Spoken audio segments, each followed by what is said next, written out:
Kids are continuing to go back to school, and there are several checks that you want to do on their wellness before you send them back to class. So, joining us this morning to talk all about it, plus making sure they get some extra movement even when the school day is done, is our ABC15 Health Insider, Dr. Shadmar Vasti. Good to see you again, my friend.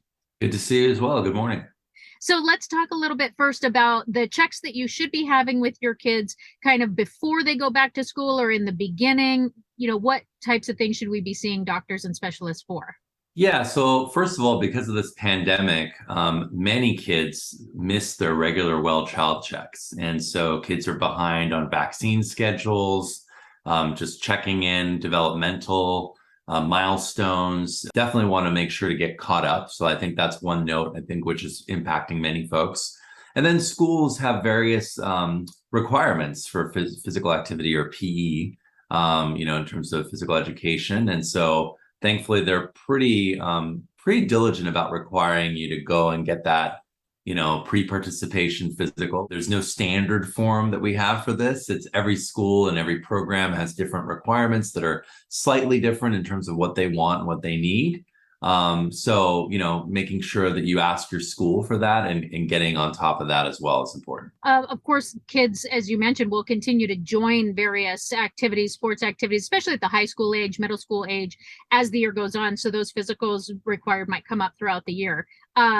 What are some things that you want to make sure that they are doing? Like, there have been questions about an EKG for a high schooler and focusing on heart health because we have seen, some instances where there are issues with that. Is that something you should ask for? Do you need to ask, or is it automatic?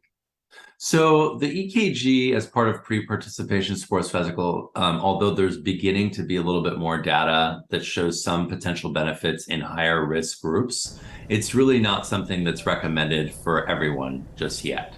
So it's really overkill. So I really don't think it's a bit too much to require, and it really doesn't necessarily help. I think what's even more important is if your child has any kind of symptoms, including chest pain or shortness of breath, or any kind of activity intolerance in general. That's something that you want to make sure to notify the doctor so they can look into that. They'll ask you that anyway, but you should, as a parent, kind of keep an eye on that.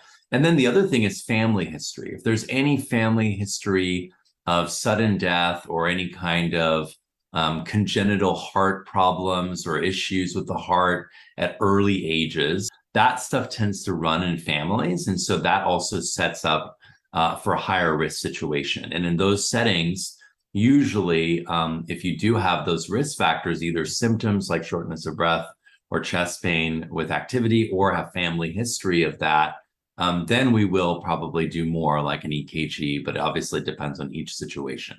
Making sure that kids are getting enough activity. As you mentioned, schools do schedule PE.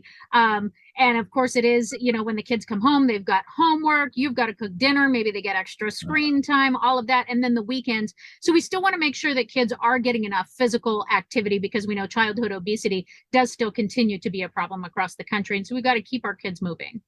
Absolutely. And I think prevention is the key here. Healthy habits start in childhood. And primordial prevention is really when you're not waiting until you have a risk factor like high blood pressure or obesity or high cholesterol, but you're actually doing things that are healthy. And physical activity is the core of that. And that really starts at an early age. So the CDC recommends that children's age 3 to 5 be physically active throughout the day. It's critical not only for their physical health, but also for their mental health and well-being and for their growth and hitting all those developmental milestones.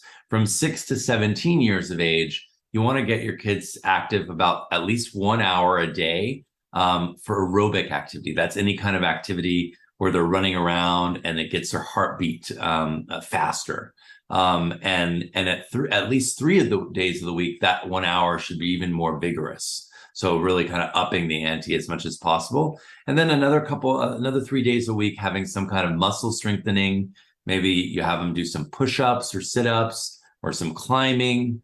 And then bone strengthening activities, that's 3 days as well, would be just jumping, or running, all these things that kind of can improve bone strength. So if we can do those things regularly and keep our children active, then when they go in for PE, right, and they do the pre-physical, sports physical, whatever, it's not going to be an issue because they're already active. Yeah, and if we can even squeeze it in as a family, do it together, set aside 30 minutes on a Saturday, Even then better. set everybody else up as well in the family. Oh yeah.